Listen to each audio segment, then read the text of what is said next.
Assalamualaikum warahmatullahi wabarakatuh. Perkenalkan, nama saya Ririn Dayana dari kelompok 5.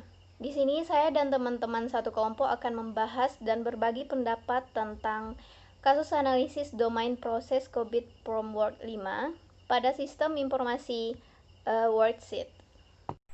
Baiklah, di sini saya akan sedikit menjelaskan tentang kasus dari kelompok kami, yaitu kelompok 5. Judulnya, Analisis Domain Proses COVID Framework 5 pada Sistem Informasi Worksheet, studi kasus dari Perguruan Tinggi STEMIK Politeknik Palkomtek.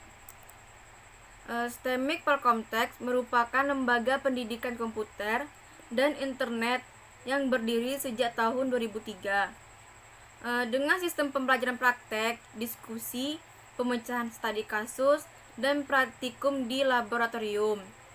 Penggunaan media pembelajaran e-learning dapat membantu meningkatkan kualitas pendidikan sebagaimana yang diharapkan dan dapat mempermudah kegiatan belajar mengajar. Penerapan sistem informasi worksheet sangat membantu tenaga pengajar dalam menyampaikan materi seperti tugas, kuis, ujian tengah semester atau UTS, dan ujian akhir semester atau UAS. Berdasarkan alasan tersebut, maka peneliti memilih Perguruan Tinggi Palkomtek sebagai objek penelitian dalam mengevaluasi tata kelola teknologi informasi bahan pengajaran atau worksheet. Pada Perguruan Tinggi Palkomtek, penggunaan teknologi informasi merupakan pendukung untuk meningkatkan kualitas pendidikan di dalam mencapai standar perguruan tinggi pada tingkat nasional. Namun, hal tersebut belum menjamin bahwa perusahaan sudah betul-betul menerapkan tata kelola TI-nya sebagai baik dan seberapa besar keberhasilan itu didukung oleh TI. Masih sulit diidentifikasi, diketahui, dan diukur. Salah satu acuan yang dapat digunakan untuk mengukur penerapan teknologi informasi adalah Control Objective for Information and Related Technology atau biasa disebut COBIT. Sekian, terima kasih. Menurut Setiawan dan Andri, COVID dikembangkan secara berkelanjutan menjadi kerangka kerja yang dinilai paling lengkap dan menyeluruh. COVID menyediakan serangkaian langkah seperti ukuran, indikator, proses dan praktik terbaik pada pimpinan, auditor, dan pengguna teknologi informasi dalam memaksimalkan manfaat yang diperoleh melalui penggunaan teknologi informasi dan pengembangan tata kelola teknologi informasi. Jadi, dengan adanya kehadiran COVID ini dapat mempermudah kinerja kita dalam sistem informasi worksheet.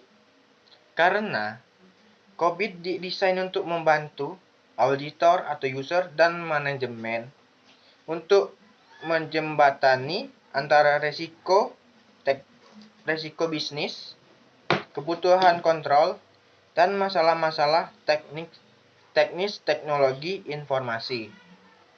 Sekian pendapat saya. Control Objective for Information and Related Technology, disingkat COBIT, adalah suatu panduan standar praktik manajemen teknologi informasi.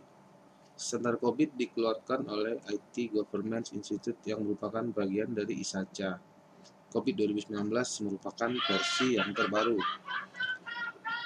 COBIT memiliki 4 cakupan domain, yaitu perencanaan dan organisasi, pengadaan dan implementasi, pengantaran dan dukungan, pengawasan dan evaluasi.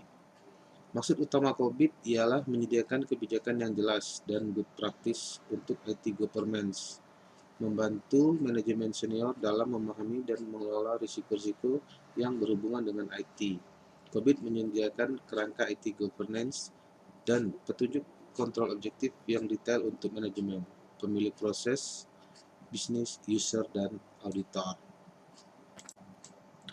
Menggunakan COVID-5 for Information Security memberikan sejumlah kemampuan yang berhubungan dengan keamanan informasi untuk perusahaan sehingga dapat menghasilkan manfaat perusahaan seperti mengurangi kompleksitas dan meningkatkan efektivitas biaya karena integrasi yang lebih baik dan lebih mudah, meningkatkan kepuasan pengguna, meningkatkan integrasi keamanan informasi dalam perusahaan, menginformasikan risiko keputusan dan risk awareness, meningkatkan pencegahan, deteksi, dan pemulihan, mengurangi insiden, dampak keamanan informasi, meningkatkan dukungan dan inovasi dan daya saing, meningkatkan pengelolaan biaya yang berhubungan dengan fungsi keamanan informasi, pemahaman yang lebih baik dari keamanan informasi.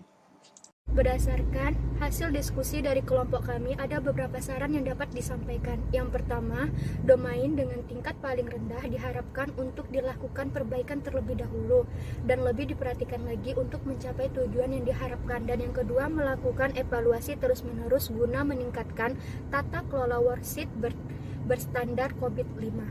Baiklah, sekian yang dapat disampaikan dari kelompok kami. Apabila ada kekurangan, kami memohon maaf. Wabillahi taufiq wal hidayah. Wassalamualaikum warahmatullahi wabarakatuh.